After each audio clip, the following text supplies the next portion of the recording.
তো দেখছেন মানুষ মানুষের জন্য। দেখতে সাধারণ একটি মুহূর্ত, কিন্তু এর ভিতর লুকিয়ে আছে এক বিশাল শিক্ষা। গতকাল সামাজিক যোগাযোগ মাধ্যমে ভাইরাল হয়েছে একটি ভিডিওতে দেখা যায় বৃষ্টির পানিতে রাস্তা ডুবে গেছে, কাদামাখা পানি। এর ভেতর দিয়ে যাচ্ছিল একটি ছোট পিকআপ, তাতে ছিল কিছু গরু। হঠাৎ করেই গাড়িটি আটকে গেল একটি বড় গর্তে। চাকা ঘুরছে কিন্তু গাড়ি সামনে এগোচ্ছে না। গরুগুলো ভয় পেয়ে অস্থির হয়ে যাচ্ছে। এমন সময় যা ঘটলো তা সবার হৃদয় ছুঁয়ে গেছে। দেখা গেল রাস্তার দুই পাশে দাঁড়িয়ে আছে অসংখ্য মানুষ।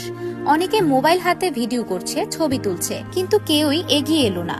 ঠিক তখনই ভিড়ের মধ্যে থেকে দৌড়ে এলো কয়েকজন তরুণ, সাদা পাঞ্জাবি, টুপি পরা, কওমি মাদ্রাসার ছাত্র। তারা কোনো দ্বিধা নেই, কোনো গর্ব নেই, কোনো অহংকার নেই। তারা সোজা নেমে গেল কোমর সমান পানিতে। গা ভিজে কাদামাখা হয়ে গেলেও বিন্দুমাত্র পরোয়া করলো না।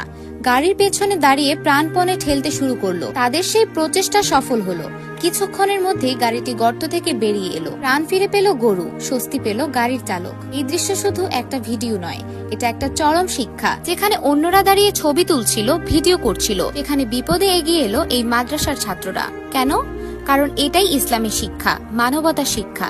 বিপদে মানুষের পাশে দাঁড়ানো, সাহায্যের হাত বাড়িয়ে দেওয়া। তাদের মুখে কোনো অভিযোগ নেই, ক্যামেরার সামনে আসার লোভ নেই, শুধু একটাই উদ্দেশ্য, বিপদে ফেলা গাড়িটিকে সাহায্য করা। সোশ্যাল মিডিয়ায় এই ভিডিও ছড়িয়ে পড়তেই প্রশংসায় ভেসে গেল এই ছাত্ররা। অনেকে লিখছেন উপরে আরো অনেক মানুষে দাঁড়িয়েছিল, কিন্তু কেউ এগিয়ে এলো না, হুজুরদের স্যালুট। আরেকজন লিখেছেন মাদ্রাসার ছাত্ররা সবসময় বিপদে পাশে থাকে, জেনারেল লাইনের লোকেরা ভাবে সম্মান নষ্ট হয়ে যাবে। এটাই বাস্তবতা। বইয়ের শিক্ষা সবাইকে জ্ঞানী বানায় না, কিন্তু ইসলামের শিক্ষা মানুষকে করে দয়ালু, মানবিক। আজকের এই দৃশ্য সেই প্রমাণ। তাই বলতেই হয়, মানবিক দিক দেখতে গেলে মাদ্রাসার ছাত্ররাই সেরা। শিক্ষা শুধু মুখস্থ করার জন্য নয়, শিক্ষা হলো কাজের মাধ্যমে প্রমাণ করার জন্য।